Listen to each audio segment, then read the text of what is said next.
안녕하십니까. 시청자 미디어 재단 이사장 조한규입니다. 시청자 미디어 재단과 일본 호세이 대학교가 공동 주관하는 2021 한일 미디어 정보 리터러십 포럼을 열게 되어 매우 기쁘게 생각합니다. 먼저 오늘 포럼을 빛내주실 한일 양측의 발표자, 토론자들께 감사의 말씀을 드립니다. 특히 시청자 미디어 재단과 함께 포럼을 만들어주신 준 사카모토와 고교 무라카미 두 분 호세이대 교수님께 깊이 감사드립니다. 2021 한일 포럼의 대주제는 포용적 미디어 교육과 디지털 시민성입니다. 세계적으로 이미 많은 나라가 디지털 대전환 시대를 맞아 포용사회를 핵심 아젠다로 삼고 있으며 이를 구현할 주요 전략으로 미디어 교육을 우선 꼽고 있습니다. 미디어가 사회 문화적 집단 간 소통하고 관계망을 형성하고 유지 발전시키는데 핵심적인 매개체이기 때문입니다. 포용은 디지털 시민성의 기본 뼈대를 이루는 가치이기도 합니다. 따라서 포용적 미디어 교육으로 참여하고 민주적인 디지털 시민성을 개발, 구현하는 것은 우리 시대의 당면 과제가 아닐 수 없습니다. 지금과 같은 디지털 전환 시대에는 거의 60년 전 허버트 마샬 맥클루언이 제시한 그 유명한 명제 미디어는 메시지다를 넘어 미디어는 포용이다라는 새로운 명제로 나아가야 할 때라고 생각합니다. 특히 코로나19 팬데믹 상황에서 포용이라는 명제는 인류에게 더욱 절실하게 다가옵니다. 사실 포용은 아주 오랫동안 동양 철학에서 강조해온 덕목입니다. 가령 노자는 도덕경에서 지상용 용례공이라고 말합니다. 늘 그러한 이치를 알면 포용하게 되고 포용력이 있으면 공평하게 된다는 뜻입니다. 여기서 포용은 곧 공평이며 공평은 곧 시민성을 지향한다는 깊은 의미를 찾을 수 있습니다. 즉 포용이 공평이며 공정이라는 것입니다. 공자 역시 논어에서 기본적 가치인 인을 내세우면서도 실천적 가치인 지연을 강조합니다. 지연은 요즘의 미디어 리터러시와 같은 말입니다. 공자가 살았던 춘추시대 주나라는 매우 혼란스러웠습니다. 요즘처럼 허위 조작 정보, 이른바 가짜뉴스가 난무해 왕권이 무력화됐고 다양한 세력 집단 간의 기존 관계가 붕괴됐습니다. 특히 대다수 사회적 소수자들은 제후들의 압제에 실험하고 있었는데 이들의 목소리는 거의 들리지 않았습니다. 논어의 결론은 부지연이면 무인지인냐입니다. 말을 알지 못하면 사람을 알 수 없다는 뜻인데 이는 포용적 미디어 교육과 바로 연결됩니다. 이제 포용적 미디어 교육이 지향해야 하는 과제에 대해 말씀드리고 싶습니다. 첫째, 포용적 미디어 교육은 갈등과 대립적인 이념, 계층, 세대, 성별, 지역, 종교 등을 그야말로 모두 포용하는 교육이어야 합니다. 포용은 위로부터 강압적인 좁은 포용이 아닌 다양한 목소리가 나오는 넓은 포용이어야 합니다.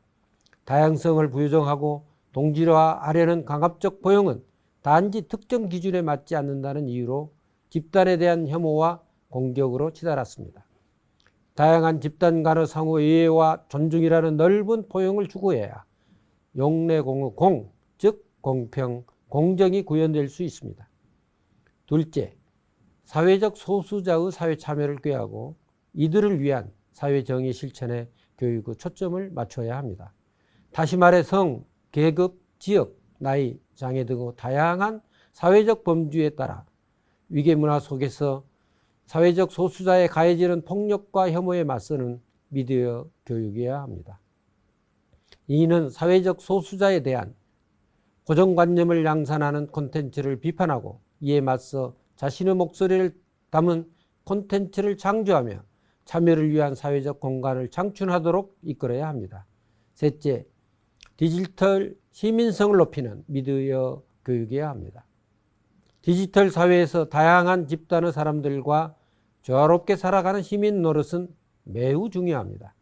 디지털 환경에서 마주하는 수많은 타인을 단지 예의 바르게 대하는 매너만이 아니라 사회 정의를 세우기 위해 적극 개입하며 부의에 저항하는 참여적이고 민주적인 디지털 시민성은 아무리 강조해도 지나치지 않습니다.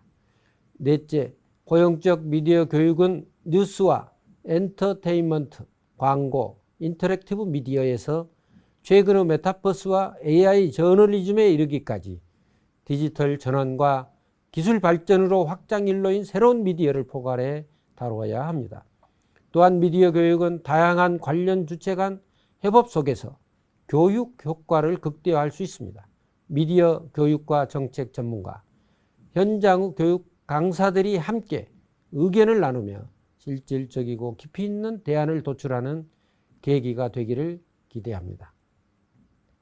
다섯째, 활발한 문화 간 대화로 다른 문화와 언어, 인종, 종교적인 차이를 인정하면서도 공평과 공정의 관점에서 공영의 문화 공동체를 추구해야 합니다. 가령 한국과 일본은 오랜 기간 문화적으로 동지성을 가지면서도 때로는 적대적이었습니다. 특히 문화 간 대화와 이해가 부족했던 시기에 갈등이 높아졌는데 디지털 미디어 환경 속에서 더욱 심해지고 있어 걱정스럽습니다. 한국과 일본은 먼저 문화적인 차원에서 연대와 협력을 시작해야 합니다. 이번 포럼이 한일 간 문화협력의 좋은 본보기가 되기를 소망합니다. 우리는 지금 문명사적 대전환의 한가운데에서 포스트 코로나 시대 강력한 협력과 연대의 새로운 질서를 구축해야 하는 절박한 상황에 놓여 있습니다. 특히 넓은 포용과 열린 포용으로 공평, 공정과 공전, 공영의 새로운 문화 공동체를 만들어내야 할 시점에서 열리는 한일 MIL 포럼은 참으로 시의적절하고 의미가 크다고 생각합니다. 끝으로 2021 한일 MIL 포럼을 오늘 성공적으로 열릴 수 있도록 열과 성을 다해 주신 한일 양측의 기조 강연자와 발표자, 토론자 여러분께 다시 한번 감사의 말씀을 올립니다. 지금부터 포용적 미디어 교육과 디지털 시민성을 주제로 열띤 논의의 장을 활짝 열겠습니다. 2021 한일 미디어 정보 리터러시 포럼 개회를 공식 선언합니다. 대단히 고맙습니다.